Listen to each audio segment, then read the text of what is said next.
adventurers, and welcome to the Micflayers podcast, coming to you with the second half of our coverage about the first new part of the fifth version of a game that was created in the seventh decade of the 20th century. I'm your host, Conor O'Brien, and joining me as always is my co-host, Mr. Martin O'Dwyer. Full credit for that one. Absolute full credit for that. I was wondering why you were like, will I get this in the first go? I wrote that 10 minutes before we started. That's very, Jesus, man, that was impressive. The second half of our coverage about the first new part of the fifth version of a game that was created in the seventh decade of the 20th century. That's up there with like 3 verses into Rattling Bog. It's a very Irish joke. Yeah. Oh god. 4 a.m. at a wedding. Yeah, exactly. Yeah. I don't think they sang it at mine actually. Although that being said, I went to bed before many other people that night. My friend Sean plays a lot of trad music and guitar, and he's usually the first. Like he'll be all like, no, I'm not playing, and stuff like that. But he almost certainly gets up, and he made the mistake of wandering into the room where my parents and all their friends were playing trad music. Tunes. Yeah, and they were like, and my dad's friend will do a few kind of like trad like songs, and Sean wandered in, and of course I don't know if it was my mom or my dad, but one of them spotted him and goes, Sean plays guitar and is really good at music, and he ended up doing 3 songs. Oh man, I've been reliably informed by our mutual friend Keane that he left me outside at 5 a.m. when I was still going strong. At 5, that sounds about right. I went to bed at like maybe 3:30. And you guys were just down on the lawn, still drinking. Someone had bought a crate, like a full crate of bottles from the bar. That was not me. No, I think it was my my school friends. They heard the bar was closing, so they bought like a full 24 bottle crate from the bar, and they were there drinking that on the lawn of the venue until I think a couple of them only finished up when the sun started coming up. From what I remember going to bed, the sun was rising when I was going back to my room. Yeah. My uncle Frank stayed up all night drinking. He was still drinking like when the sun was up and everything, and then it was about like, I don't know, 7 or 8 in the morning or something like that. And he wandered back to bed. He slept for like an hour, and then he set his alarm and he got up again. And my aunt was like, "What are you getting up for? You just went to bed." And he's like, "No, the rugby match is on in about a half hour there." He went to go and grab a quick bite to eat, and he immediately went to one of the rooms where one of the lads had brought a thing that they could stream the match on, and he watched that straight away. We're really not doing any favours for Irish stereotypes here, are we? No. Martin. Man. Yeah. How are you getting on? How's things? It's grand. It's massively unconvincing. So we can probably just jump into it. Yeah, let's talk about. So other than I fucked up my back. Oh, sorry, I messed up. No one cares. Look, no one cares. I messed up my back in the gym at the start of the week, and then by the end of the week it was fine. So kind of uneventful, but yeah. Solid. Yeah. I'm wearing a really awesome t-shirt that my gym makes from their mythology line. You probably can't hear me because I have to slide back, but it's Gilgamesh wrestling a lion, which is pretty sick. And it's also the Thor one that I linked in the group chat where I was like, I feel like I'm obligated to buy this. So I have this awesome Gilgamesh one, and that says the strongest in Sanskrit, I think, or he's ancient Babylonian, so I think it's cuneiform. That's it, cuneiform. And then I have another one that's orange with Hercules wrestling Cerberus on it, and it says power in ancient Greek on it. And then the other one I'm going to buy when I get paid is Thor fighting the world serpent, and it says strength in Old Norse. I love that my gym makes that stuff. It's really, really cool. That's really, as if I didn't think your gym was very much suited for you before. I absolutely do now. It's very fun. They're the European branch of a particular brand of powerlifting clothes that are sick. We bring up strength and mythological creatures and stuff like that. I watched Prey during the week. Fucking finally! It was very, very good. I would argue maybe better than the original. Because I know the original has a special place for people, right? But if you put aside sentimentality and stuff like that, and I love the original, but if you put aside sentimentality, Arnie has no character, nor do any other soldier in that movie. They just kind of are. Okay, right. Jesse Ventura is a terrible human being, but in that film, he is a goddamn sexual Tyrannosaurus. Which one's Jesse Ventura? The guy who says, "Take this stuff; it'll make you a sexual Tyrannosaurus." He's the guy with the guy with the big cigar and the kind of rangery hat. And oh yes. Yeah, he's got the kind of Texan accent. There's go back and watch it. There's legit characters in that. It's just Arnie isn't a great actor. But like, I'll fully agree with you. As a film, on almost every level, Prey is better than the OG Predator. Yeah. But I love Predator. It's in like my top 10 films of all time. I adore the first Predator because I saw it when I was like 9. It's a really cool movie. Don't get me wrong. I just think like if we're putting all sentimentality aside and we're not judging things on special effects or anything or stunt work that is obviously decades in the difference. I think just like in terms of story and structure and motivation and stuff like that. Like this one, I think this Prey just makes more sense. It's more relatable. I find the idea of a person who's like, I want to prove that I can be a hunter, so much more relatable. Yeah. It's fun to watch a bunch of buff army dudes go in and just mess up a forest and shoot, get into action scenes. Well, like the point of the OG, relatable. But like the point of the OG Predator isn't that. Oh, look, the OG Predator is a reaction to action cinema of the 80s itself. To get a bit fucking film theory on it here, like, cause every film that came out in the 80s had either Arnie or Sly Stallone in it, like an action film, we'll say, and it was all like, look at this incredibly buff, strong guy with all the knives and the guns, and look how many guys he's gonna kill, and look how big and strong and macho and awesome he is. And then Predator was like, we have 4 of these guys, or 4 or 5. We have a team of these guys, and we're gonna send them all into the jungle. And you know what? Even though they're all tooled up with all their special forces gear and all the knives and guns and bombs and drums to kill our sons, even though they have all the military gear, it doesn't matter because the Predator is here. That's the point of Predator, is that, like, instead of being like these helpless villains, not villains, but helpless like teens in like a slasher movie, this is like an action horror where the victims are incredibly capable. They're like special forces unit. They're probably the best people you could put in there to fight the Predator, and they're still getting massacred. That's the whole point of that film, and I love it. Also, Arnie, what a man. No, I get that. But yes, and it's like on almost every level, Prey is a better film than Predator. Yeah, I just think structurally and stuff, it's. Also, the one who plays the main character, her actual name is Amber Midthunder, and she gets like plus 20 cool points for that. That's just a sick name. Absolutely. Actually, one thing I thought was very, very cool was that when you watch it, so it's on Disney Plus. When you watch it on Disney Plus, you have the option of watching it. It's not what's the Comanche. Comanche, thank you. Yeah. You have the option of watching it with a Comanche dub over it, and I think that's just absolutely the coolest. I haven't done it yet, but I'm very tempted to go back because I'd easy watch Prey again. Like, that's so rewatchable. It's honestly, really. It's a great example of a Beastmaster Ranger. It really is. Oh my god, an actual working Beastmaster Ranger. There's a few. I haven't seen a better. There's a structure to the shots, right? There's a structure to the shots that I caught onto early on, like in the first act, where they are constantly.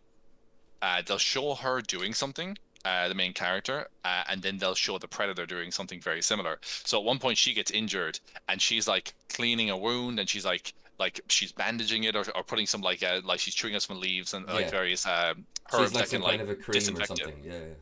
Yeah, and she's like patching herself up, and at the same time we cut to the Predator, and the Predator has this obviously really advanced alien thing, but he's singeing up his cut marks with it. There's another point where she will run and she will like be chasing something and tracking, and she'll look at a footprint and she'll examine this broken branch and she'll do all the kind of hunter stuff, and then we'll cut to the Predator, and the Predator is doing very similar stuff, and it's just really cool to see the parallel that of like they are hunters, and we're kind of seeing this we're going 1 2 1 2 1 2 with all those shots. Very, very cool. There's a point where she's in her camp just like disassembling camp and stamping out the last embers of a fire, and at the same time we see the Predator polishing off a skull and getting ready for a new hunt that day, and I'm like, this is really cool. I love the structure and the shots, and everything is so cool, and like they spend a lot of time on like environmental shots as well, just her walking over the vast American landscape, and it's gorgeous looking as well. And I will say as well, not since 2 Towers have I seen better representation of like ranger tracking skills. Absolutely. I was only watching 2 Towers last night. Yeah, absolutely. The when Aragorn is like when he kicks that head, he breaks his foot. No, it's like their pace is. He's listening to the ground. He's like their pace is quickened. Or do you mean the bit where he goes up after he kicks the helmet and breaks his foot? And there's like two hobbits lay here. Their hands were bound. They crawled this way. Their bonds were cut. Yes. That's exactly, so good, so good. Yeah. Okay. Brilliant. Oh, do you know what? We should do a wish list for what we want to see in the new version of D&D that's coming, and I mean, realistically, give us a functional Beastmaster. I only went through it during the week. I won't spend too long on this. I only went through it during the week because I'm like, okay, there's like a couple different classes that get companion characters, right? You have your druid, wildfire druid. Yep. There's You have there's the other UA there's the other UA druid as well. The dinosaur. terror. Yeah, I forget what it's called, the primordial or something like that, or something like that. yeah. There's that new one that's presumably coming down the line somewhere. That'll We have the Battlesmith. That'll be in the Glory of the Giants book that's coming out It will. December or next year. I think it's early next year. Yeah. I think December this year is Dragonlance. Oh, it is. Yeah. We have Battlesmith, Beastmaster Ranger. We have the Wildfire Spirit. Who else? There's another one I'm missing as well. The Drake Warden Ranger as well. Yep. If you look at any of those other classes that get companions, all of their companions are all better in every capacity. Either they have comparable or better armor class, or comparable or better health. Yep. Their stats are usually better. They usually get an attack, which is something the Beastmaster Ranger doesn't get unless you, the player, sacrifice yours. And like, their attacks don't gain in power or anything like that. Or you can do what I did and play like an actual useful class and subclass and just take a sidekick. That's an animal. Just take a sidekick. Yeah, it's honestly, do you know what it is? And I was watching Nerd Immersion today, and he brought something up when he was talking about a different class. I think he was talking about the Assassin Rogue. By the way, Assassin Rogue, not that good a class. Well, look, it delivers on what it does, which is just a crap load of damage, but that's all it does. Well, I mean, like, it only the third level ability for that only gives you like a couple of extra things, but like that gives you that it basically almost guarantees you one solid hit at the start of a combat, and then there's nothing else for any of the rest of the combat. Everything else is just a base rogue that carries you through with all your evasion and sneak attack and high skills and stuff. That's most I was saying something else a second ago. You were saying he was talking about Assassin Rogue and some example of about how a lot of these classes are kind of like the products of their time. They were released at a point where they didn't really know what they were doing in 5th edition. They were probably erring on the side of caution with regards not overpowering player classes and stuff like that.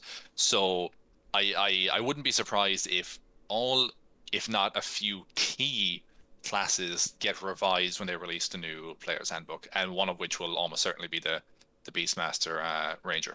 Yeah, for sure. And just kick Purple Dragon Knight out of D&D. Yeah, I actually think the Beastmaster Ranger or the Ranger, sorry, as a class is completely redeemed by what we got in Tasha's. Yeah. If you just pop in all those optional rules, Ranger is a super, super great, like, viable class. Absolutely brilliant. It's just those really situational things that are in the player's handbook make for not a very kind of useful, or you don't have not as much, what's the word I'm looking for, when you have the ability to make decisions. Versatility? No. Agency? Thank you. You don't have a lot of agency. It depends on where you are and what time it is and what the environment is. Yeah. Whereas you should be able to go, hey, I have X number of uses of this ability. DM, I'm going to use one of them now. I'm going to roll for that. It should be an option you get to choose, as opposed to, hey, we've been playing for 6 months now in this desert thing, and I'm pretty good at coastlands, so, you know. Every time that Aerith uses Tireless, I'm like, that's such a goddamn good ability. Like, it makes it actually makes, like, I half the time I'm like, man, I wish Second Wind did something like that. Like, yeah. Martin, do you want to jump into what we're going to be discussing today? Yeah, we're doing feats and backgrounds, following on from our chat about the new Origins and stuff like that, I believe, are we? Correct. So we're discussing the brand new UA that came out. It is Character Origins, Unearthed Arcana 2020. This is basically the first in what will be 2022, sir. You've gone back in time 2 years. What did I say? 2020. Oh, did I? Oh god, don't go back. Let's not go back there. No, I like being able to go outside. Yeah.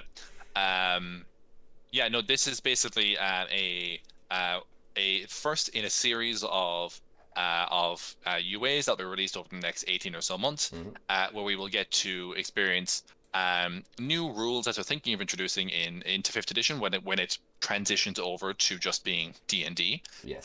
or 5.5, depending on your preference.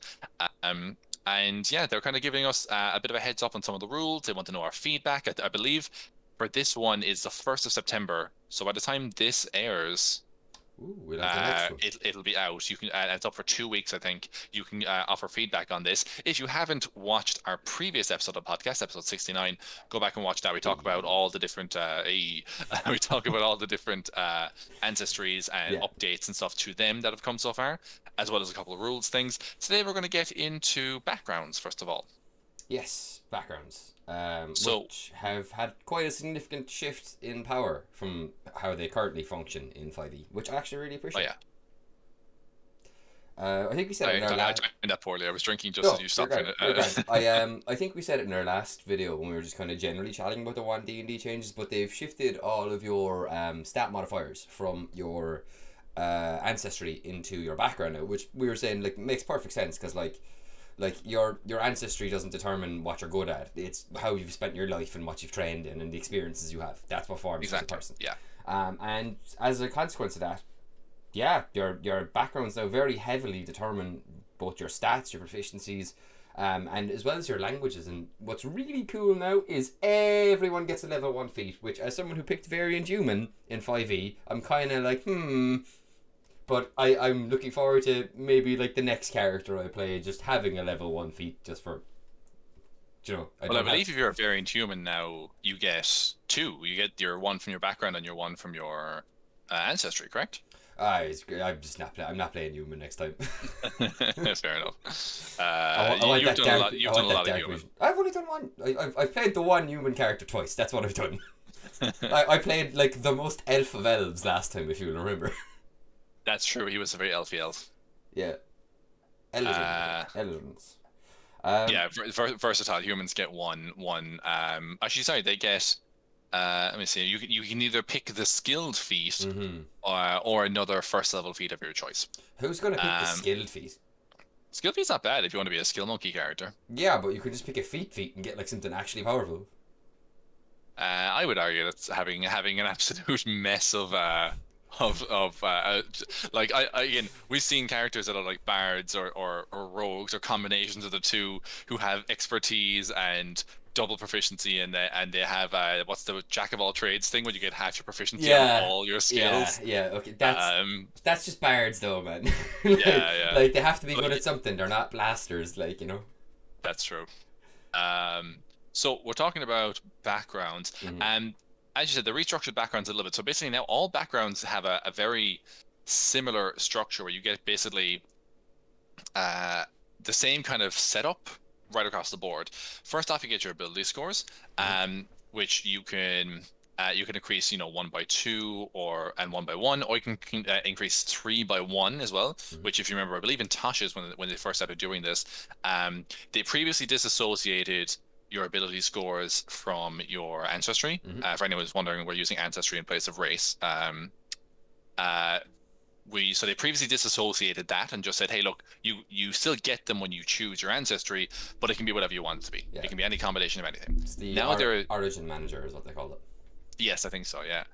Now they're tying it to backgrounds, but still leaving it open that you can choose whatever combination you'd like.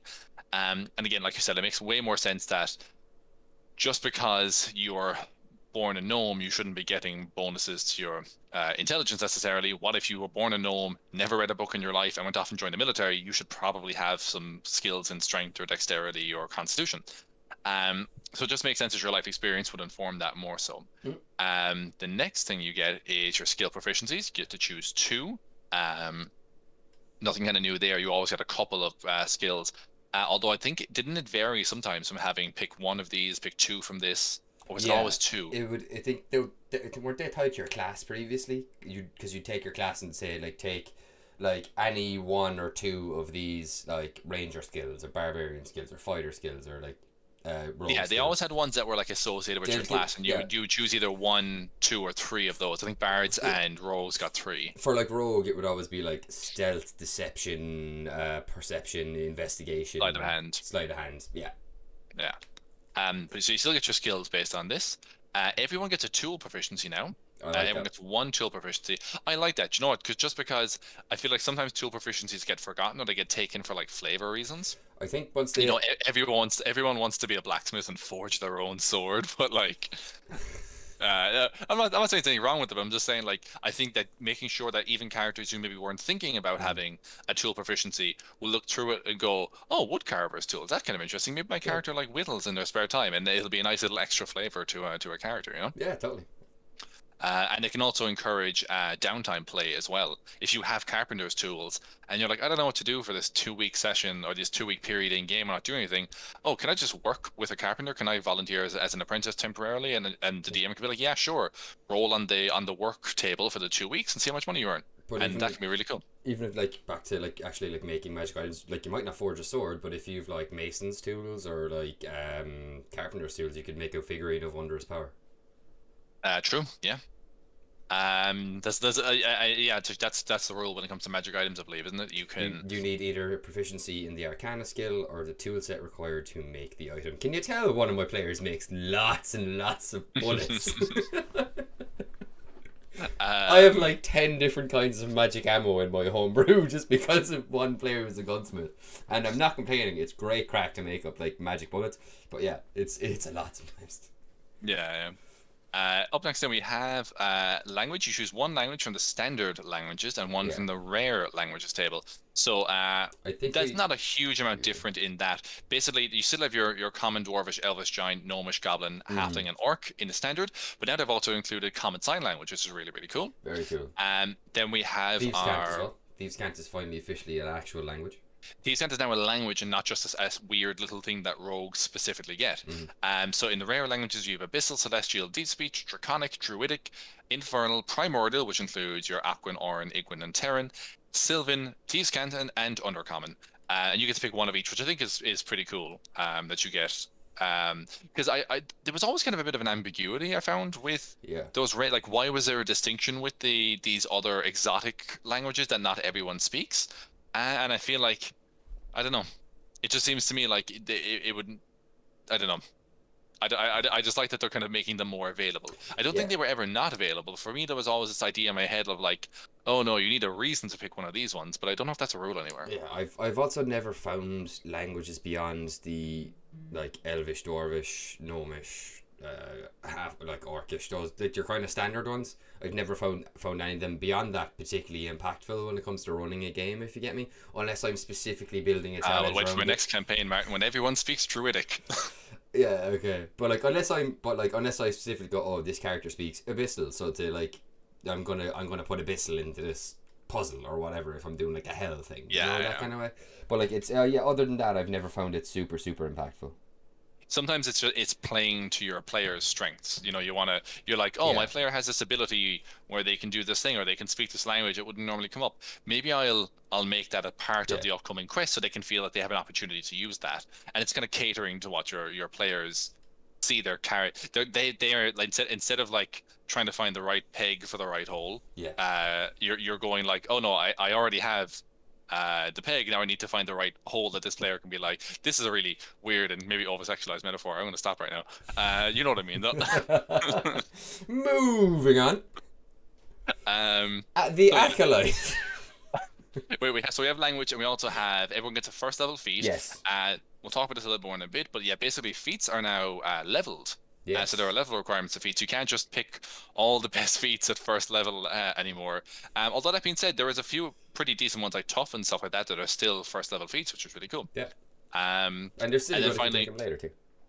And they're still good if you take them later. And the thing, and I kind of like that. It means, I feel like that's going to get a bit more variety. They're also revising a lot of the feats as well. Yeah. But I feel like we're going to get a bit more variety because people aren't going to be taking the same feats over and over. Everyone just goes straight for the 5 or 6 that they know and that they love. Whereas I feel like people might be a bit more obliged to choose from a different one that, maybe the ones they normally go to are a bit higher level. Let's go for some of these other first level ones and just experiment a little bit. Yeah. Yeah, and then we have equipment as well. They've done a cool thing, which was probably a very tedious task for them to work out, but they've done a cool thing where every character's starting equipment equals exactly 50 gold pieces. Um, Whereas previously there was a whole thing of like some characters like nobles, I think charlatans Yeah. had items that were slightly more expensive.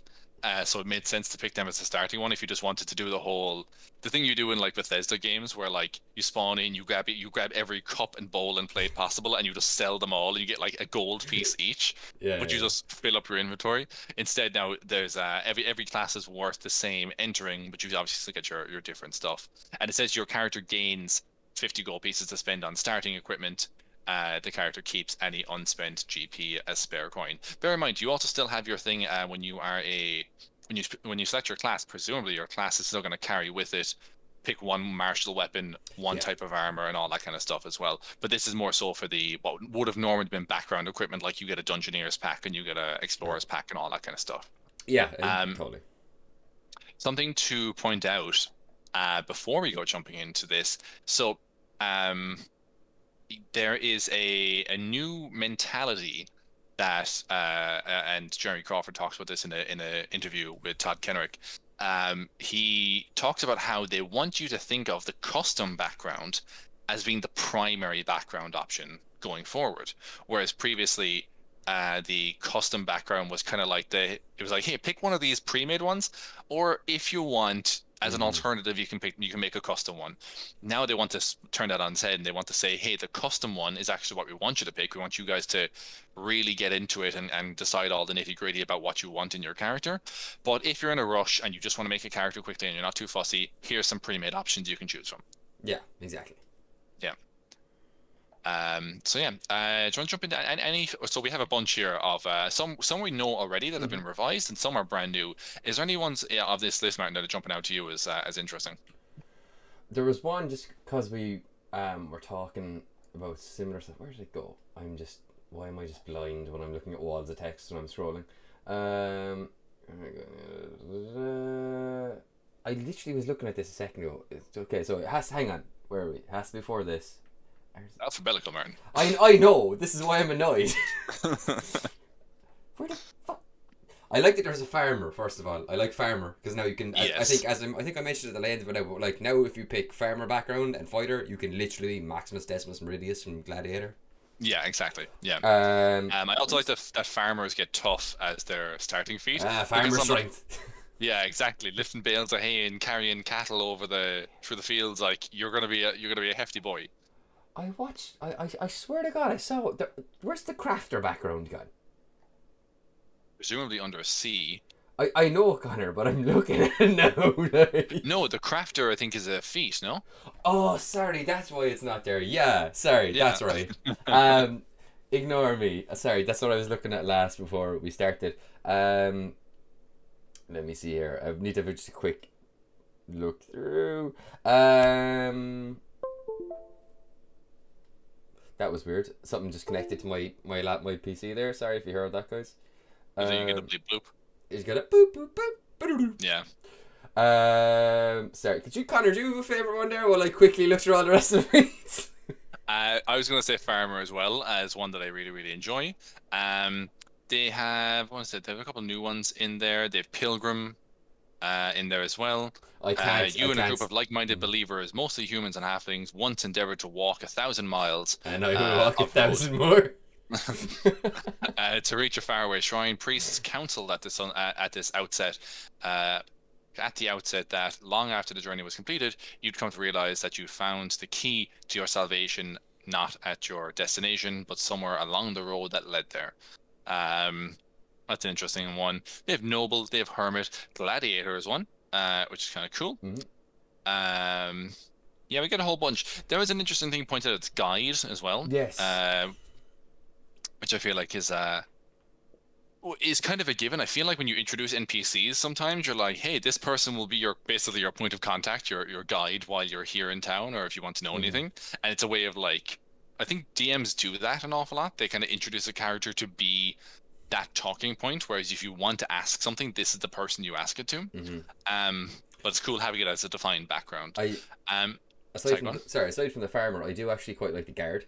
+2 strength, +1 wisdom. You get athletics and perception, which are two skills that aren't often coupled together. You get a choice of gaming set, which makes sense because you need something to do while you're on shift. That isn't, guarding.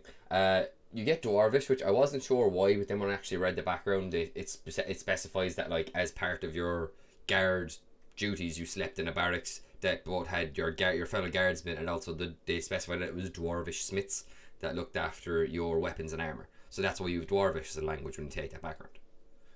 Yeah, there was a point when we were reading this together, and we were kind of looking at each other like, this is a little, because obviously they're trying very hard to kind of disassociate stereotypes and avoid pigeonholing. But if you're a gladiator, you speak orc.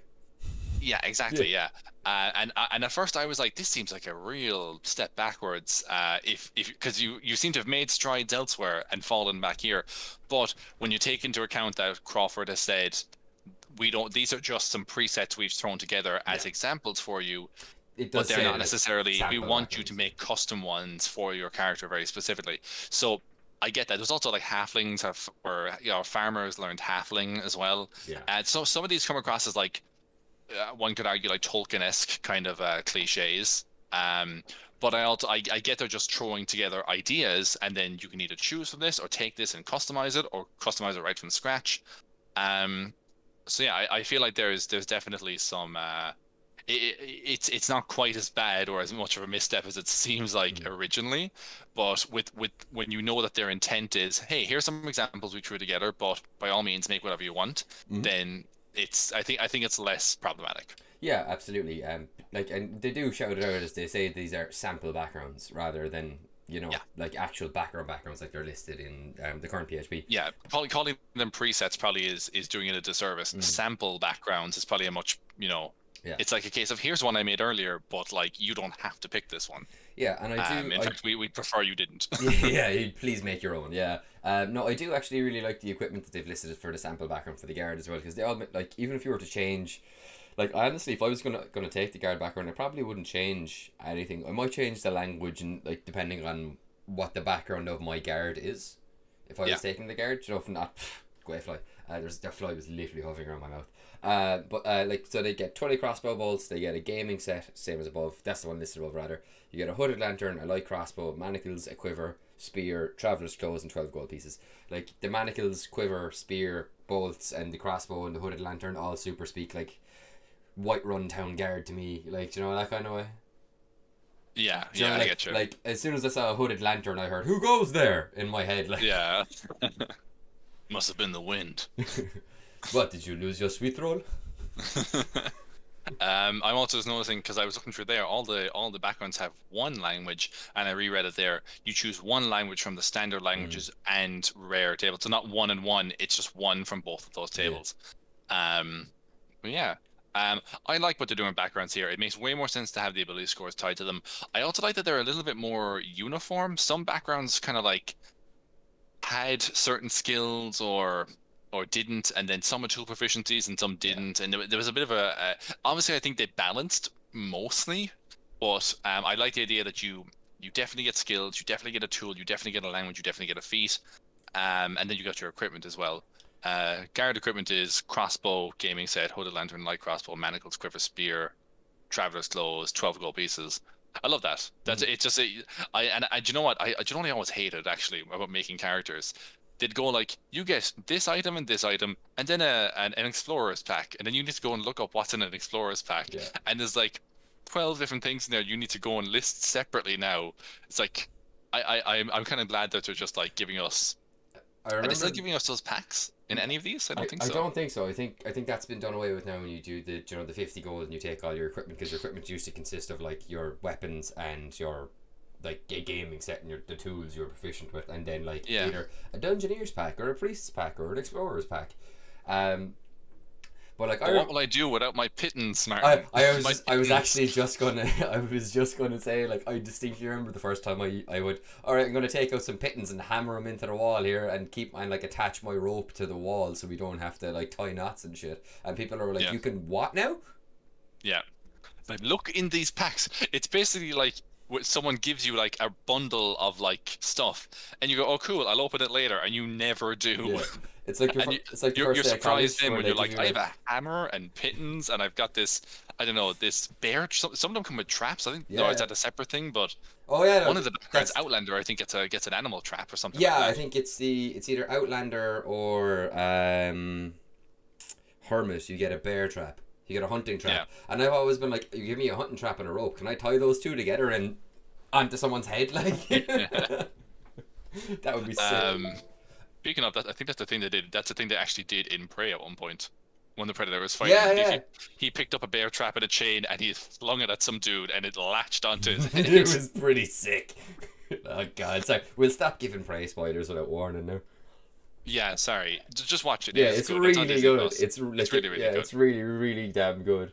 The Urchin one I quite like as well. What is in Urchin? +2 Dex, +1 Wisdom. You get Insight and Stealth, Thieves' Tools, Common Sign Language, and you get Lucky as a feat. And I like that you get sign language as a language because it just reminds you do you know there's always like a scene in a movie where there's like a gang of pickpocket children, they're like waiting around the corner and they're like signing to each other like, we're going to rob this guy, everyone be quiet, hide in the shadows here. Yeah. It very much reminds me of like stuff from books I've read as well. So I quite like that one, and like the farmer one's always fun. Just farmer, like I'm a farmer. I decided one day to stop reaping corn and start reaping souls. I look forward to the day that someone shows up and they've just picked the farmer background and they're just like, yeah, I'm a human. I'm like 25. I just finished up the season with my parents. Yeah. They're both still alive. And now I'm coming out here to just make a bit of money for myself. I managed to buy a sword and a shield. And the shield's made of wood. Nothing special. No crest, no nothing. And I just thought I'd give it a go, you know. And you're just like the most bright-eyed, naive young fella trying to be a hero or a dragon slayer. Yeah, I don't know. Like if I was going to pick the farmer background and human and all that stuff that you just listed out, I couldn't. I'd have to pick a farmer that just messes people up with a slash hook. Like it would be too much fun. Yeah. Like a sickle for people outside of Ireland. That's what we call them in the countryside in Ireland, slash hooks. I like the sailor background as well, just because it fits with my idea of like a pirate. But it might just be because of how my sailor background character in the campaign I run plays, because they get +2 Dex, +1 Wisdom, acrobatics and perception. You get navigator's tools, primordial as a language, so assumedly Aquan. Aquan, yeah. And then tavern brawler is a feat. Tavern brawler. Yeah. Which I love. And I think even Crawford brought this up in the video he had, and someone, I think what's his name? Interviewer. Todd Kenrick. Kenrick pointed out that he saw that and he loved it, and they were like, well, yeah, I mean, surely if you're docking in multiple ports over the year and you're going into taverns, maybe you get a little bit drunk, maybe you get a bit rough with a couple of people, like, you know, and it's just, I think that's really, really fun. Yeah. So yeah, that's really cool. And I think as well, most people who take sailor as a background are going to play a pirate character. Yeah, so it goes with the whole ruffian Jack Sparrow and Tortuga kind of thing, like. Yeah, smashing bottles of rum on people's heads and stuff like that. Very, very cool. I love what they're doing with backgrounds. Because backgrounds always felt like a bit of an afterthought. Very much so. You know, your ancestry and your class were the main things, but backgrounds carry a lot more weight now. Like the one time I remember my background ever coming in like clutch in something was when we were playing our first campaign where I was playing Eru, and I had it that I was like the orphaned son of a now like basically like non-existent royal line, but that gave me and I took the noble background because of that. And then when we went to, I think it was Murderstone with the refugees, don't worry folks, it's not all made of stone. Yeah. You love that joke. You love that joke. I'll never not make that joke. But because I had the noble background, I could arrange a meeting with the like monarch of the city and talk to him on an even pegging, like just we're back to pegs again. But I could talk to him on an even level and like essentially so like we met the lord of the city. We pegged a little bit.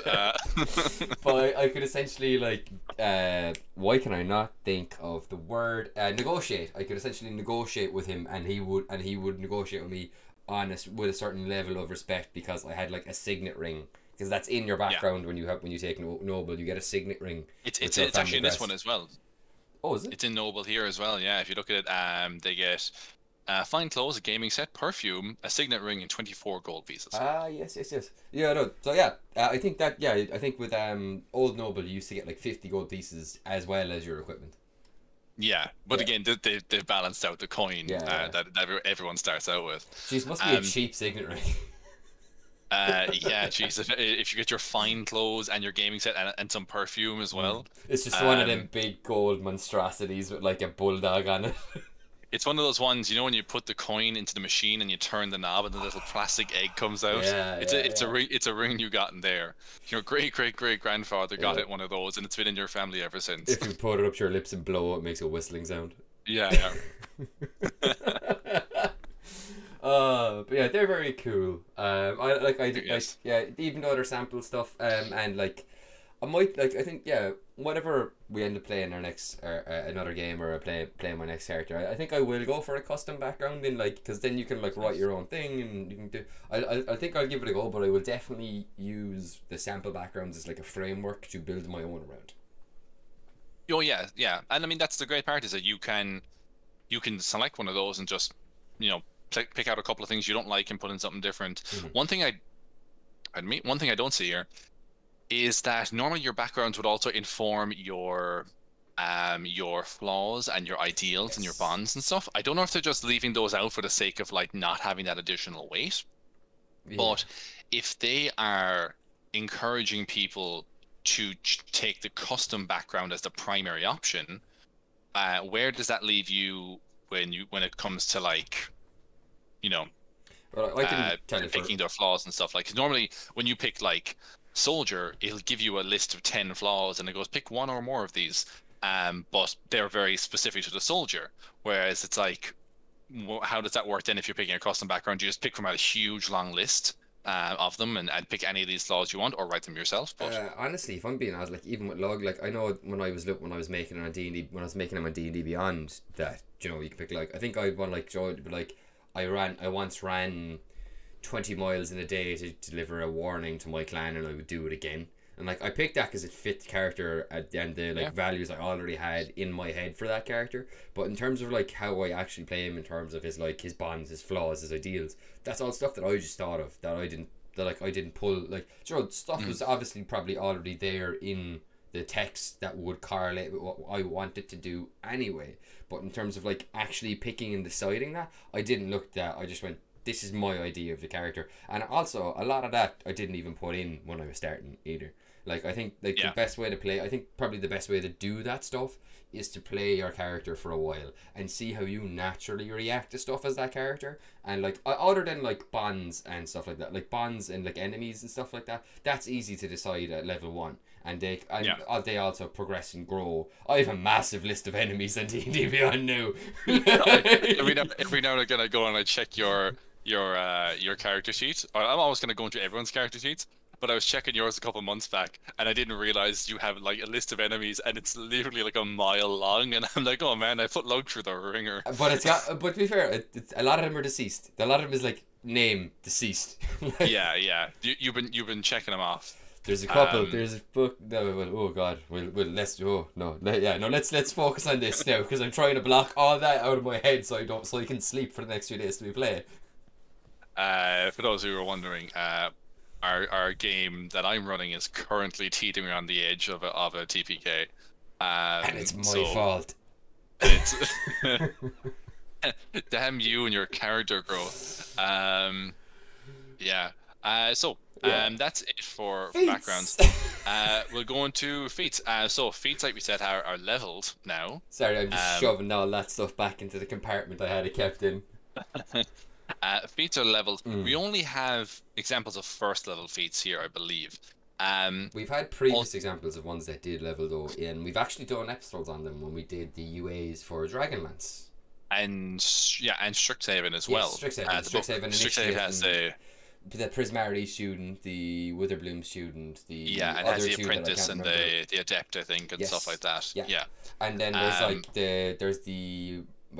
it was the Dragonlance ones, but it was the Squire of Solamnia into Knight of Solamnia, and then you could pick you'd like 3 different kinds of knight you could pick. It was like knight of, it was like Rose was one. rose, crown, and sword. I want to say Something like that. Yeah. But I like that idea though, and I also kind of like the idea, like I said, of like having levels feats, because like people tend to go of all the feats that are there, people tend to jump for the same 10 or so. Great Weapon And Master, Sharpshooter, Tough, Alert. Yeah. What's the other? What are the other OP ones? Crossbow Expert. If you sometimes, yeah, if people don't always go for Oh crossbows. no! But, yeah. How did I forget? Sentinel, Polearm Master. There you go. Yeah. XP level 3 actually had a video about that recently. Yeah, I have the combination is, it's very, do you know what? It's a good combination. It is very reaction heavy though. Yeah. So like that's why you pick. That's why you do that with. Cobalt Soul yeah, Monk. Yeah. So you get more reactions. You can buy another one each turn. Yeah, it's very, very good.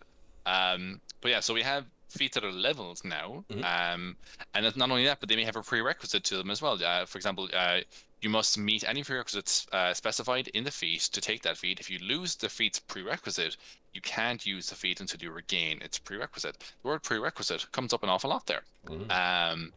And then we have repeatability as well. If a feat is repeatable, you can take it more than once. If it isn't repeatable, you can take the feat only once. Gotcha. So I believe some feats were already like that. You could say you could take something again, potentially. I'd have to check that. I want to say that there's, Magic Initiate and probably Martial Initiate, I would say. Yeah. Not Magic Initiate, I don't think, but I want to say... But you could just pick a different spell this each time. I'll double check that now. I want to say that there was one for when you were picking your... What you call it? It's one for like, it's like Weapon Master or something like that. At least you get proficiency in 3 martial weapons or 3 weapons of your choice. That feat was trash. Like you know what she said? Marshall doesn't say you can do it. That Weapon Master one does not say that. That's good, because if you, like using one ASI / feat for Weapon Master, I honestly, if I was DMing and I was like, oh, you got a level up, are you going to do an ASI or a feat? And someone was like, yeah, I'm going to do a feat. Oh, which feat are you going to do? I'm going to do Weapon Master. I'd be like, right, it's time for an intervention. Like, I need to sit you down and explain why this is a trash feat and you're wasting your time. Like, Magic Initiate doesn't allow it either. I could have sworn there was one or two that let you do more than once, but either way, it's cool that you had this idea now that there are repeatable ones, and that if you want to buff up this one thing, a particular amount, you can. It's kind of like expertise, I suppose. A little bit, yeah. And then having the prerequisites as well. I'm trying to look. Is there any here that have? No, all of them are no, none. The repeatable. Okay, so Magic Initiate here is repeatable. It says yes, but you must choose a different spell list each time. So you can't just double down on picking the cleric spell list over and over to get a bunch of different cleric spells. I wonder, will they do that with Martial Initiate as well? And how would they do that? Martial Initiate's the one that gives you the one superiority dice and 2 maneuvers. Yeah. That's actually a feat I'd like to see revised. I think we all would. Yeah, maybe though. Whatever way they revise it though, yeah, maybe that could be one that you could take more than once. And you can get, again, it has to be from its base. It would have to be rejigged because it doesn't work as it is currently. That's tied to the discussion we had around fighters and battle masters in two episodes previous as well. Yeah. I'm seeing skills here is listed as repeatable as well, but that makes sense. It's just pick 3 proficiencies. Pick 2 for choosing 3 skills which you're given for. I'm seeing absolutely. Tell me if I'm wrong. I'm seeing none of them that show as prerequisites. So I actually don't know what would qualify as a prerequisite. Are they sticking with? See, okay. I honestly think the prerequisite is related to more so like than anything that's going to show up here. More so what's coming out in December, which is the Dragonlance book, where you need, if you want the Knight of Solamnia, you need to be a Squire of Solamnia first. I'm dumb. Yeah, sorry. That makes perfect sense. Yeah, that you would have to. The Prismarity and the Strixhaven and stuff. Yeah, you'd have to pick the Apprentice before you can pick one of these other. Exactly. Yeah, sorry, I'm being weird about that. I am actually wondering what they're going to do with the racial ones, some Xanathars, because a lot of those kind of play into the problems we've seen with the representation of race and ancestry and stuff like that in D&D. Some of them I don't think are too bad. Yeah, like but, halfling luck, I don't see a problem with, like, you know. That's the feat you can take, isn't it? Or like halfling luck is one. Yeah. Or rather, like dragon fear. Like dragon fear is a feat you can take. I'm pretty sure. There's two for dragon one. It's dragon fear and dragon hide is the other one. Yes. Dragon fear, dragon hide. And then there's like elven prodigy, or elven accuracy. That was another one. Elven accuracy. But like that one again, but that one is more tied to that one in its description is like you have like a high level of proficiency with elven weaponry. It doesn't even say that. But you do have to be an elf to take that. You have to be an elf or a half elf of some kind in order to take it. Yeah. I'm thinking here, like, how does that? I'd imagine that's probably how those will show up with a prerequisite. That'll be it. Like your prerequisite, you must be an elf or half elf. Yeah. Bountiful luck is the halfling one. Yeah, because and you can take lucky then again with that. Yeah. There's such a broken build if you like take all the dice manipulation stuff like that.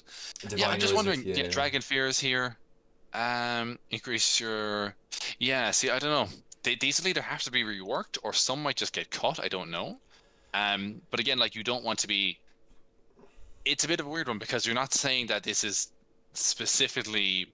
Well, you kind of are because by having a feat that is like, hey, only halflings or only elves can take this feat, and the feat makes you really good at this stuff. It kind of implies that those people are inherently good at this thing.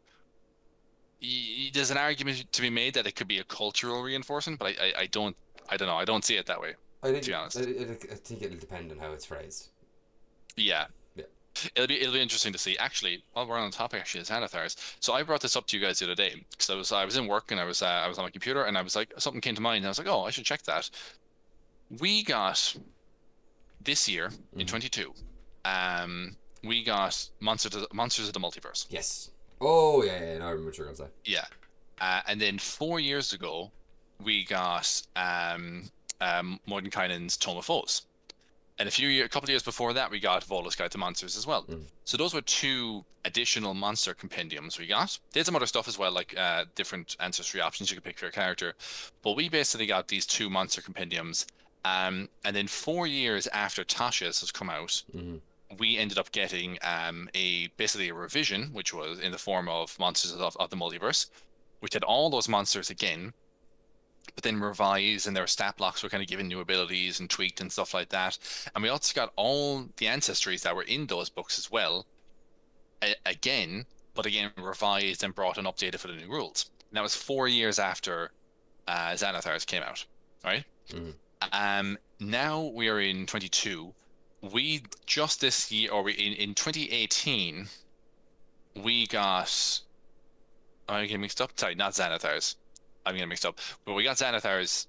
So I'm talking about the two monster books first of all, Volo's and Mordenkainen's.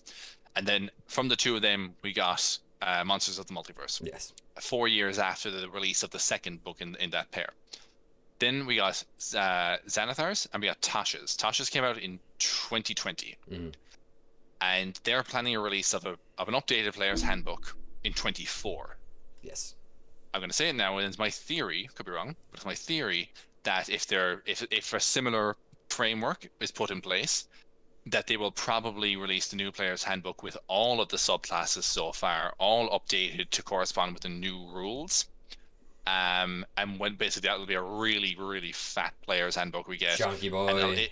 And it'll have literally every single subclass we've gotten to date. Well, barring the ones that were like discontinued from like Sword Coast and stuff like that. But all the ones that were in the regular player's handbook updated. The base classes will probably get updated. The Tasha's and the Xanathars ones will all be in there and updated, and I can finally stop giving out about the Arcane Archer. We'll see if they change it. And the Beastmaster Ranger. If they change it. And the Elemental Monk. But I'm going to make a bold prediction here that I reckon so 2024 when they say we're going to get 60 or 5.5, whatever it's going to be. I'm like, along with what you were saying about we're probably going to get like a chunky boy PHB with all the stuff in it. I'm willing to bet we'll get a book called someone's bountiful bestiary, and it will be the entirety of the 5e bestiary in one book. As separate from, so like everything that's in the Monsters of the Multiverse and everything in the Monster Manual. Yeah, like everything in one big book. Okay, I'm going to disagree with you on that. And it'll be just called because Blank's Bountiful Bestiary.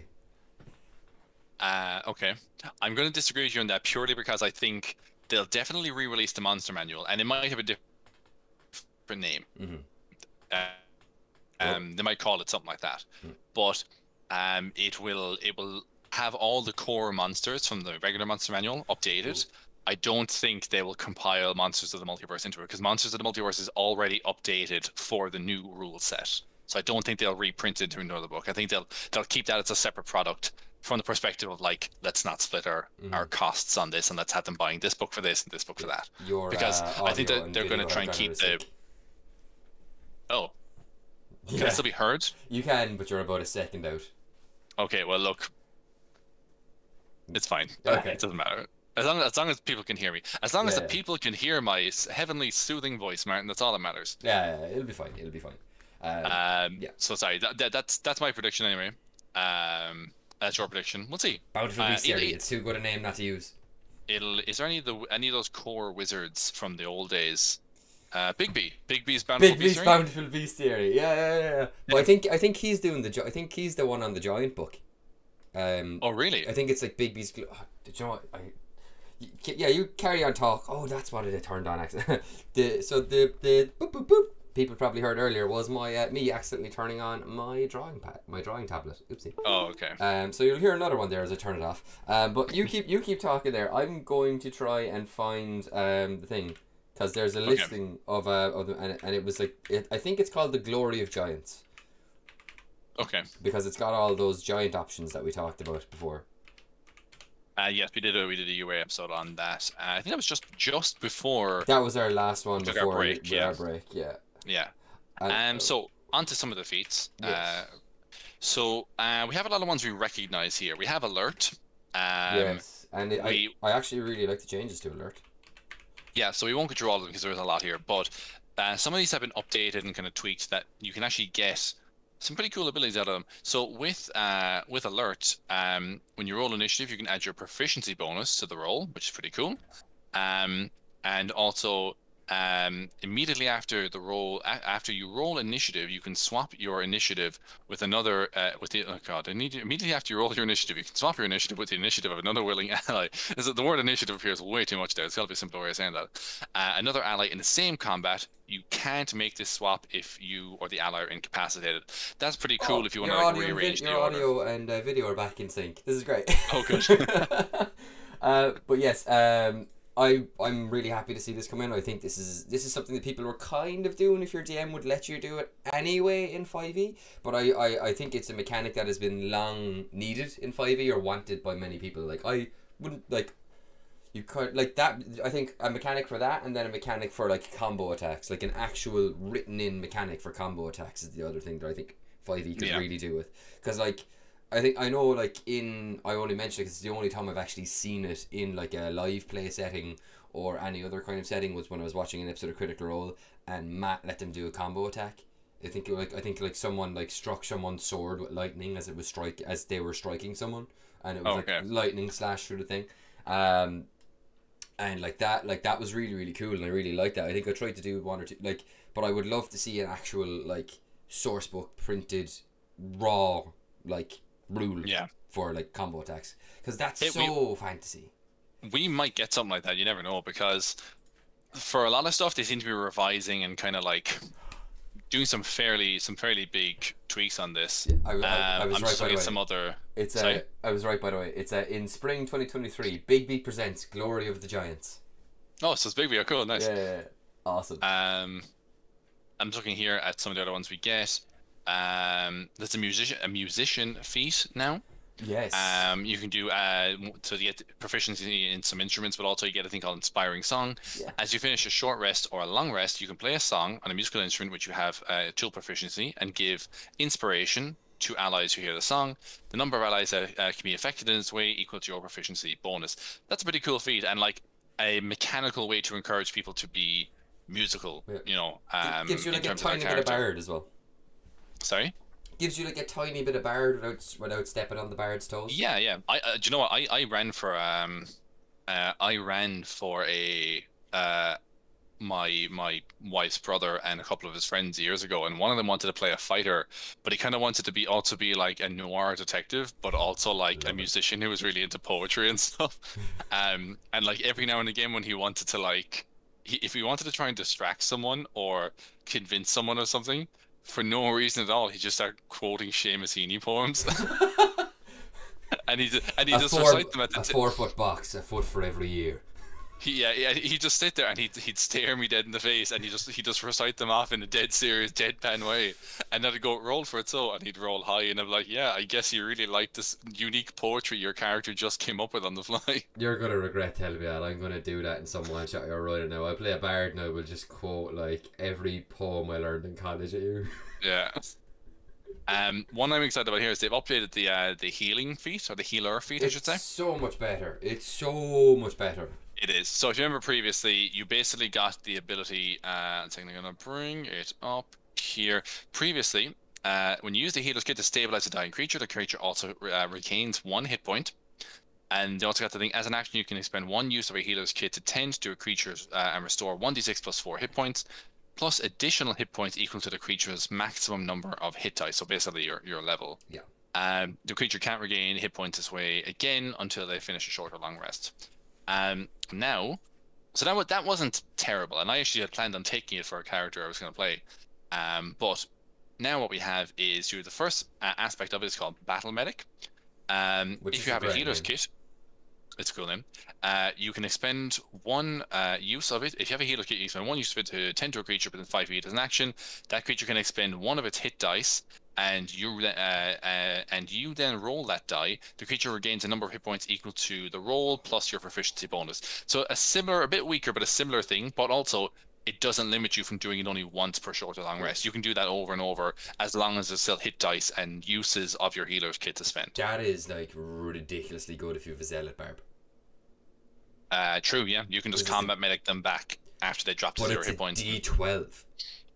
It's a D12, yeah. So a D12 and then your proficiency. Yeah, it's a D12, and then if they're raging, they can't die, and then they have resistances as well. So that's like 20. If they roll 12, that's like a 24 in reality. Like that's Man, really I good. already hate Zealot Barb. I know, it's so great. Every time you have to ask me, is he dead yet? I was reading up on it recently, and I was like, okay, I get it now. Yeah. It's very hard. There are ways to kill Zealot Barbs, but it's like specific spells or specific strategies you need to do. It's like if you're just hitting them, they're not going to die. Never. Yeah. And then the next part we have here is healing rerolls. Whenever you roll a die to determine the number of hit points you restore with a spell or with this feat's battle medic benefit, you can reroll the die if it rolls a 1. And you must use the new roll. That's also really, really cool. Nothing sucks worse than rolling a 1 on a cure wounds or anything like that. So now you can basically re-roll that. Actually, you can't think of it. Let me have a look. When you re-roll the die, determine the hit points restored. You can re-roll the die. Does that mean that if you cast Healing Word at a higher level, because it says you can re-roll. Oh, you can re-roll a die. No, sorry. When you roll a die. Yeah. So yeah. So if you roll 3d8 plus, wisdom or whatever as a cleric on a 3rd level cure wounds, and on 2 of them you roll 1s, can you re-roll those 2? The way that's written there, I would say you can pick a die to re-roll there. But if you roll 1 die, you can, obviously. Yeah, it's that could definitely do with a bit of clarification. I honestly think that's probably more intended to work with. I'd imagine that was thought up initially to work with the battle medic feature, and then they tacked on the bit about healing spells after. Maybe. That's what it feels like to me anyway, because that works perfectly with battle medic. Because you just pick a hit die for them to roll.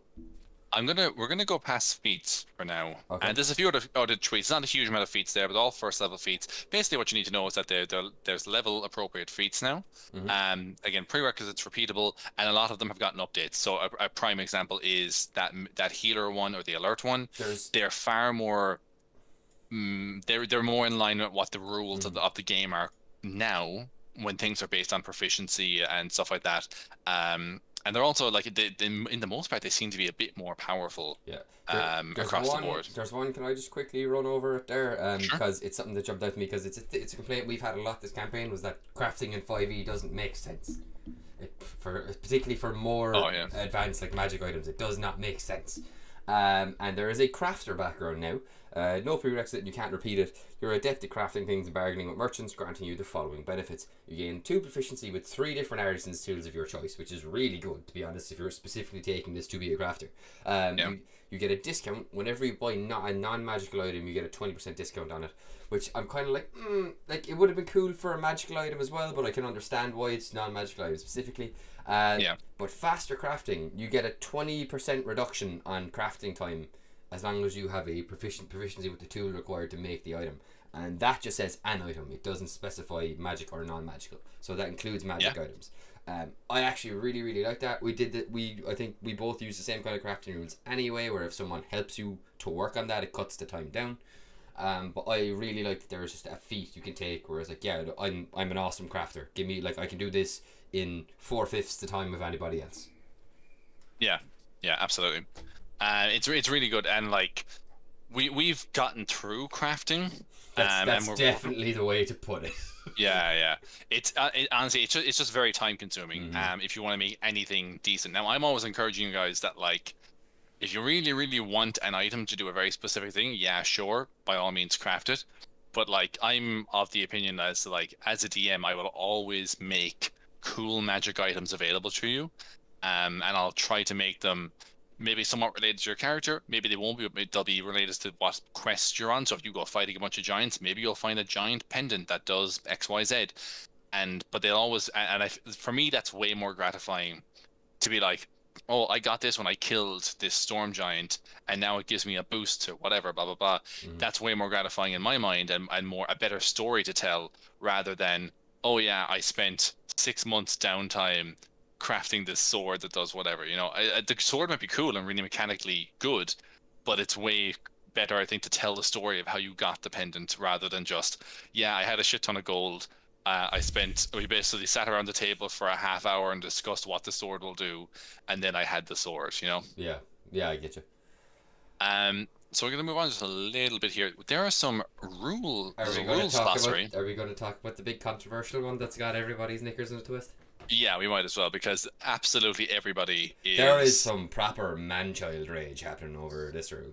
Oh my... I am Martin. I shouldn't have said that. We're going to start Connor. No, it's just... I'm mostly over it now, but when this dropped, there was one big D&D YouTuber who does lore videos. I think I talked about it very briefly last week. He didn't name names. No. I don't think I did. I was angry enough to name names. You didn't rat anybody out, no. But I think, just by what you said there, most people, if they're watching D&D videos on YouTube, can guess. Yeah, so basically he went off on a bit of a tirade on the internet, kind of like riling people up and pointing out the flaws in this and stuff. And like, okay, before we get into the rules last week, guys, these are playtest rules. It's for a test. Yeah. They're asking for your feedback. They want you to tell them if there's something wrong. You don't have to get all high blood pressure about it and go onto Twitter and start screaming about it and asking people's opinions and going, but don't you think this is this, and losing your absolute marbles. All you need to do is wait until September 1st and log on to D&D Beyond and go into the feedback section. And then you can be like, I politely think that this thing doesn't work because of X, Y, and Z reason. And then you can power off your phone and go and do something with your life. Because it's honestly, my blood pressure is through the roof reading all these angry tweets of people, just people who, like, the thing had been out a day and they're like, but this is the worst. People were like talking about how D&D is over and like this will be the downfall of it, or if this is the way they're taking D&D, I'm not playing anymore. To which I say, good luck to you. Yeah. We don't need you if you're going to be this big of a baby about it. I also bet there was the exact same level of like complaining and people going ape shit when 5e was announced. Oh yeah, man, it's people. Like, time is people cyclical. Don't like change. Yeah. But also, it's D&D. You're the dungeon master. You can decide what rules do and do not apply and what rules you want to make up that happen. All of us run crits. Both of us run crits entirely differently from how D&D Raw does it. We always have, yeah. So very You quickly may off the have bat. guessed which rule we're going to talk about now. Very quickly off the bat, there is a new clarification called a D20 test. Yes. This basically encompasses your attack rolls, ability checks, and saving throws. It honestly, this is more of a bookkeeping thing, just because, and probably better for new players, because anytime you read in the book that something gives you advantage on this, or you can use this inspiration dice on this, they always have to say attack rolls, ability checks, and saving throws. Correct. And it's a mouthful. So now it's like you can use this on any D20 test. And you know that a D20 test is any of those three things. And I also think D20 test makes way more sense for new players because they're like, oh, it's any time I roll this D20? Yes, that's it. So straightforward. So to jump into the controversial rule, they have offered an alternative that they might consider about maybe implementing in Dungeons and Dragons if you decide to offer positive feedback on it, which is entirely your decision. It's just for the you-know-whats out there. You can just ignore it and make your own goddamn rule because you're the dungeon master. So we basically have the way it works now is, so weapons and unarmed strikes have a special feature for players and for player characters, so specifically for player characters. Critical hits, called critical hits. If a player rolls a 20 for an attack roll with a weapon or unarmed strike, just weapon or unarmed strike, the attack is also a critical hit, which means that it deals extra damage to the target. You roll the damage dice of the weapon or unarmed strike a second time, and add the second roll to the as extra damage to the target. For example, a mace deals a d6, your plus strength modifier. If you score a critical hit, you roll 2d6 and add your strength modifier. If your weapon or unarmed strike has no dice associated, it deals no extra damage on a critical hit. So there's a lot to unpack there. Yeah. A couple of things to point out. One, this is now just for players. Monsters cannot crit you anymore. Monsters cannot crit you anymore. The reasoning behind this, and I don't entirely agree with it, I don't think it's a one-to-one. Crawford's explanation to this is that when critical hits can be kind of unpredictable, and they can result in an unsatisfying or untimely death to a low-level character. You know, you could play a first-level character, and if a bugbear crits you, they roll 2d6 plus 3, I want to say. That's going to be... If you're a level... So that's 4d6 plus 3. That's going to drop you to below 0 and probably outright kill you. No death saves required, well, like, depending on your... If you're a level 1 wizard, and you get shanked by a goblin, and that goblin rolls a crit, it's probably going to kill you outright. Yeah. And also, do you remember the time when Dan was Dan, our warlock, was on his flying broom, and there was the giant centipede, and he just moved away from it, and it crit him, and we had to do some real quick maths to find out if he was alive or not. Yeah, he got crit on an opportunity attack, and because of all the poison damage this worm did, or the centipede or whatever it was, things got hairy for about it was like 15 minutes. It was like 10-15 points away from instant death. Yeah, that was a hairy one. So there is that. Now, is there a benefit to this to low-level players? I think so. I think that it's a bit more of a safety net for those early first, second, third level games where you don't want things to be too tough on players, and I get that. Actually, Nerd Immersion offered an interesting point of like, what if there are crits for monsters, but only on monsters that are 5th challenge rating 5 or higher, or something like that. Yeah. And I'm like, that's fine, that makes sense. That could work. To represent like the ever scaling danger of the creatures you're fighting when you're going from like bandits to red dragons. In the same way that like creatures who like you tend to get legendary creatures once you get like to 10th level and higher. So what if from 5th level and higher the creatures can now crit you? These are more powerful creatures, they're more likely to land a crit. That could be a very genuine mechanic I could see working. I see why they're thinking of doing this. Their other explanation was that they said that, or Crawford rather said that a lot of monsters have recharge abilities, such as like a dragon's breath weapon, and this is sort of the special danger, the really big move that monsters use. But the only thing is, for the most part, the DM has more control over that because they don't control when the dice rolls and it recharges, but they decide when it's going to hit. It's not going to be a random, claw attack. It's going to be specifically, I want now to crank up the drama and the tension, I'm going to use the breath weapon. That one, I don't see the two equating, having crits, because in terms of like the action economy of the game, I don't feel that having this ability where you can do this one thing and have to wait for it to recharge is the same as rolling a d20 and going, ooh, that was a bad hit he got on you. I don't think the two equate, and secondly, I don't think that that you need to be punishing is probably the wrong word, but you don't need to be adding another feature to D&D that will further unbalance high level play.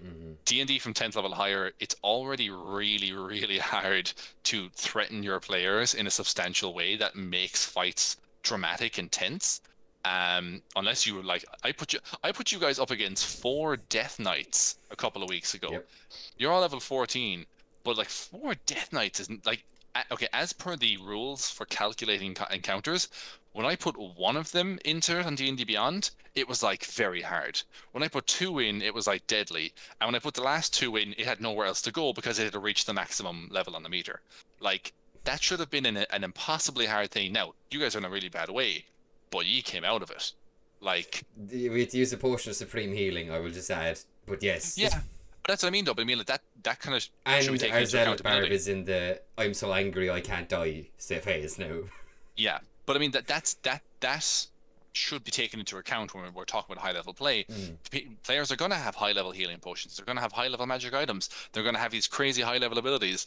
That's why they're so difficult to kill. I don't think we need to be diminishing a monster's action economy further by saying not only are you one monster that only gets limited attacks and there's 5 players swinging swords at you here, but also now they can crit on you and you can't crit on them. It also entirely invalidates adamantine armor as a thing. It does. I realized that today. That adamantine armor is just now pointless if players can't be crit. Personally, don't agree with that one. I think keep in crits for monsters. I like having no control sometimes. I like when a monster crits someone, but I can't be blamed for it. Yeah. Because I'm like, oh, sorry, Martin, you're taking 30 something hit points on that one there, and it should have only been like 12, but because he crit you, yeah, I like that though. I like that level of unpredictability because sometimes there's things even I don't predict happening, and that makes for drama both for me and for you guys. Secondly. This is only for weapons and unarmed strikes. This is a real... Okay, so more so than the monster one. I find some people are going back and forth on the monster one, and some people like it and some people don't. That's fine. With the weapons and unarmed strikes, this is the big thing that people are very unhappy about. When you start messing with the amount of damage people can do, they get very, very, very annoyed. Because rules is written on this, smite and sneak attack do not get doubled when you crit. Smite and sneak, yeah. So smite is very definitive in how it's written because it specifically says that your smite is additional damage on top of the or separate from the weapon's damage. Additional radiant damage. Yeah, and it also specifies that the weapon damage is a separate thing. So there's that. Sneak attack is a bit more vague, but it's strongly leaning. It's really annoyingly worded as well because it's additional damage of the weapon's type. Yes, exactly. So again, it's a little more vague, but again, strongly leaning in the direction that it also would count as extra damage, which doesn't count as weapon damage, even though it uses the same piercing the same damage or whatever type, but it's not weapon damage. Yeah. Furthermore, things like if you're playing a cleric and you have your flaming or poisoned weapon, they get at 8th level. I think they get it. Holy weapon as well. The spell. Holy weapon, the spell. Elemental weapon, the spell. Hunter's mark. All Hex, of the smite spells. All of the smite spells. They are all separate damage on top and separate from the weapon damage. So in a scenario where you are a paladin, or let's say you're a rogue, and you go up and you're like, okay, I'm rolling a d6 from my short sword, and I stab this dude. Oh, I get sneak attack, and I crit. Now I'm going to roll these 5d6. You only add in 1 extra d6 for the short sword, all the other 5d6. So that crit that was 6d6 is now 7d6. You get one extra d6 with that crit, and that doesn't feel very impactful for what a crit should Yeah. feel like. I personally speaking, I think I do prefer the way it's currently done now, where like the way well, at least the way me and you rule it, because I'm pretty sure we rule it the same, is when you crit someone, you double all the dice you roll, then you add your modifiers, and that's your final damage number. So like if I'm doing the lug maneuver where I'm like giant and I have all my extra modifiers of my damage on, and I Yeah, crit someone on the first attack, so it'll be D8 piercing, D6 radiance, a D6 for giant might, and then like a D8 for my battle master. No, sorry, not a D6 for my battle master maneuver. yeah, I double those four. Oh, sorry. Yeah, those four dice. I double those four dice, and then I add my mods. But rules is written now, I would just double the D8 from my spear, just the D8. yeah. Although it says weapon damage, so in the case of the spear, because it's a D8 plus a D6. I think it's not really clarified in these new rules because magic items aren't really mentioned yet. Yeah, I think that would count because as the it's weapon's damage. yeah, because even though it's a different damage type than the piercing damage, the source of the damage is the spear. Is the weapon. Yeah, Yeah. so That weapon just yeah, innately does that because it's a magic item that does extra yeah. damage. I So think that would count. yeah, I think yeah, I would be of the same opinion because again, the origin of it is it's weapon damage. It's from the weapon. Although. I'm sure they'll clarify it because I'm sure they're going to get a lot of feedback about the crit changes. Yeah. I just looked it up as well. So clerics have today some of the more martial clerics get divine strike at 8th level. That is extra damage on top of the elemental, so that would also Yeah. not be doubled. 11th level paladin improved divine smite. It also does not count for the hunter, ranger, and their colossal slayer or any of Yeah. those abilities. It doesn't count for any of the rangers because all the rangers get additional damage now, like additional D6 or D8, just as part of their subclass. An interesting one, and how it works, as it's written now, they may update this, is the Horizon Walker. So the Horizon Walker gets a thing where once per turn, when they attack somebody, they can do an additional D8 of force damage on the attack, and also all the attack damage is force. So even though all the damage is being changed by this magical ability, and it should be 2d8 on a longbow for this additional force damage, what would happen is you would take the initial d8, the secondary d8, you would only double the initial d8, so you basically roll one extra d8 for that initial one, and that would be your extra damage, even though it's all force and it should all be this one synchronous attack. You don't get that.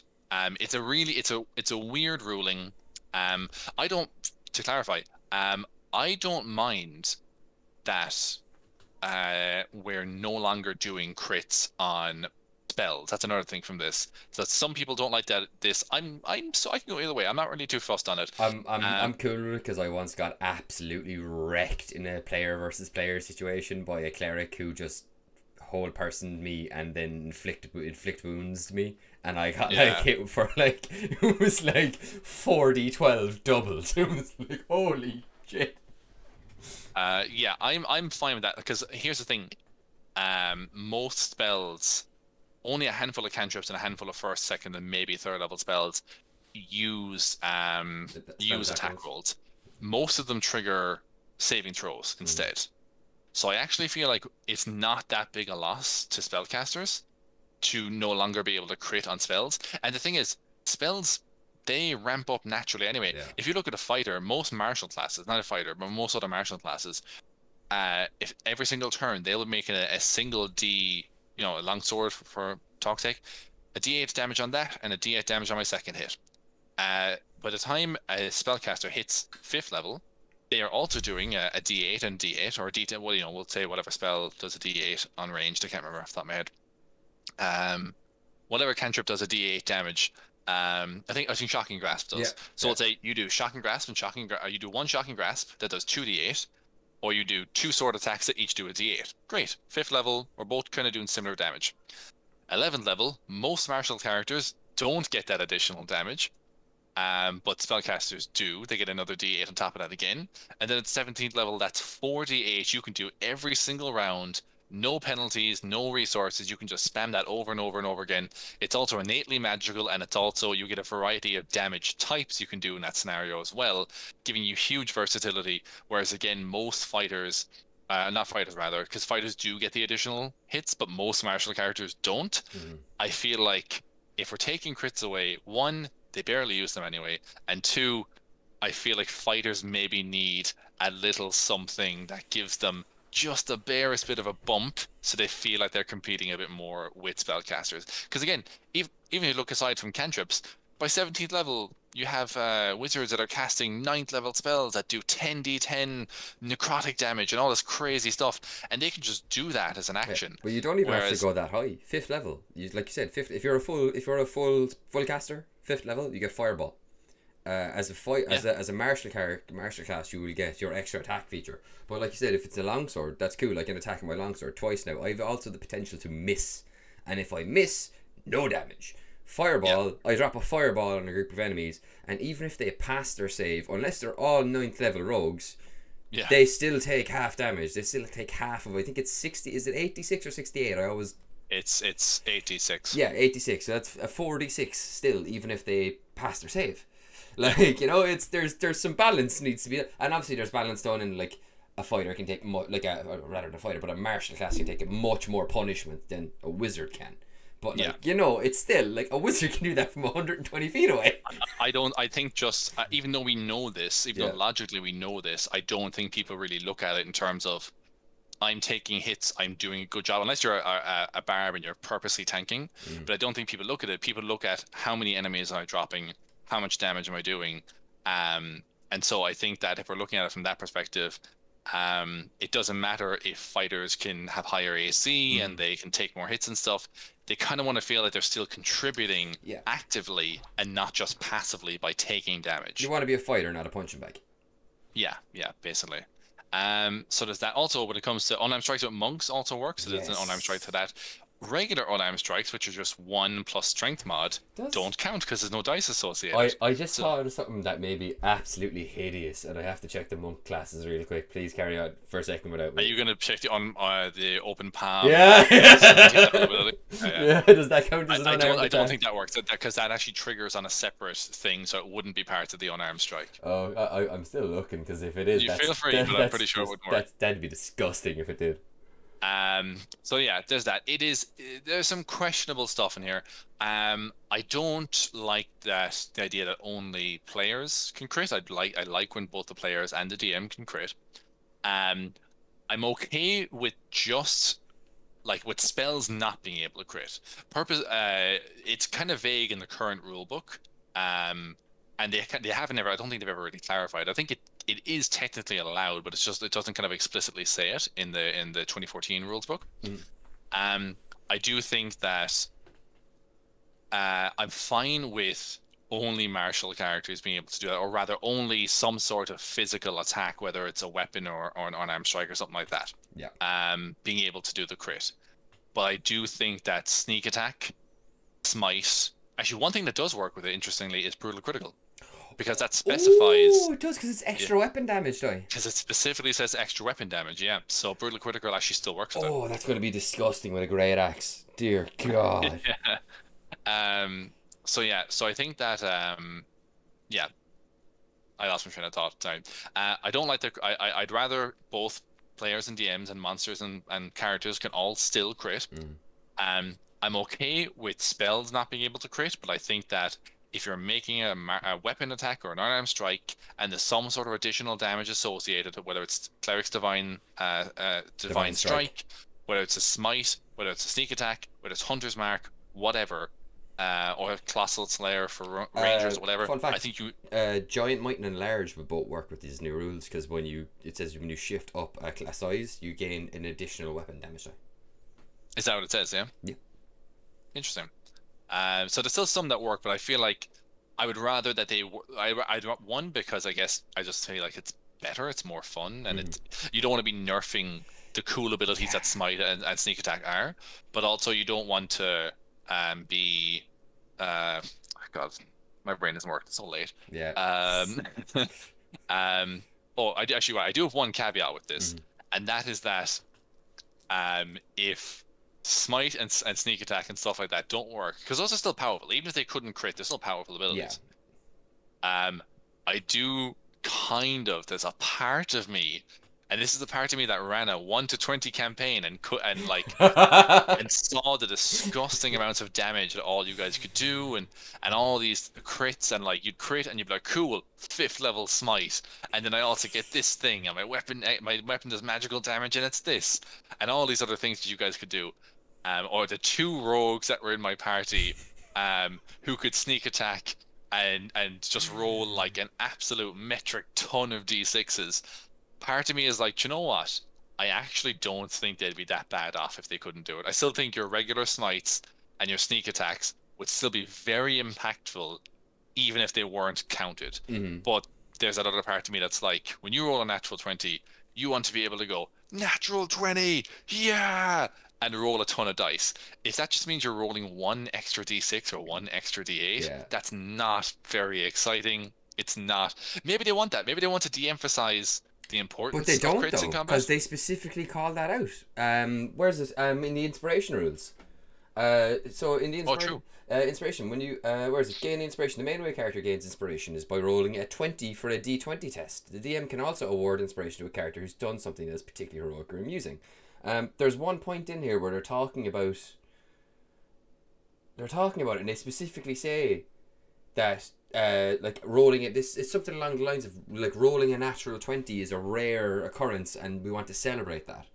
And if they're they like specifically call that out, so that doesn't really kind of jive with this whole what am I from the 50s jive turkey, but like that doesn't really kind of like flow with this whole idea of like, yeah, you crit him, but like, yeah, you just like, yeah, you guess your hammer hits a bit harder, not like, you know, your smite doesn't like blow their head off. Like it still can, because again, 5th level smite is 5d8, which is a potential 40 damage if you roll all that extra all 8s. Like maybe we're just too used to the really high octane, high damage games we play. Like the rogue doing 115 points of damage with 1 dagger with a really strong poison on it. Yeah. Or me doing like 84 damage at level 5 with a crit smite to it. I'll never forget that boss fight. And like I crit like some kind of elemental that really messed me up, and I crit it, and you were like, that was 84 points of damage. It was like 3/4 of his health, Martin. I was like, oh, sorry, Connor. But yeah, like I think I still want that. I want that high octane excitement. We're coming up on time here. There's 2 other things I want to cover very, very quickly. They've added some stuff to grapple that it gives you a bit more. You can move with things. There's rules now for escaping. They're changing that. You mentioned that inspiration is now a thing, but you have an inspiration when you wake up at the start of the day.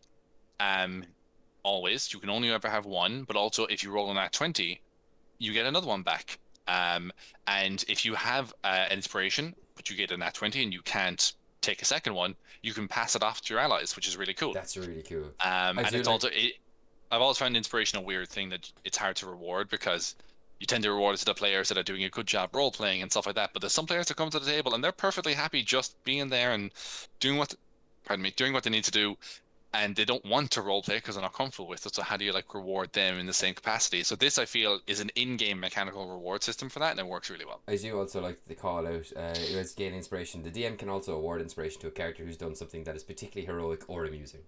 So so you still have the rule. Yeah, exactly.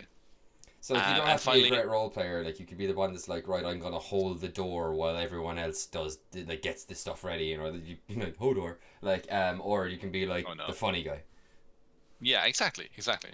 And finally, and I want to point this out as a very cool ability, or a very cool change they're making that I really like.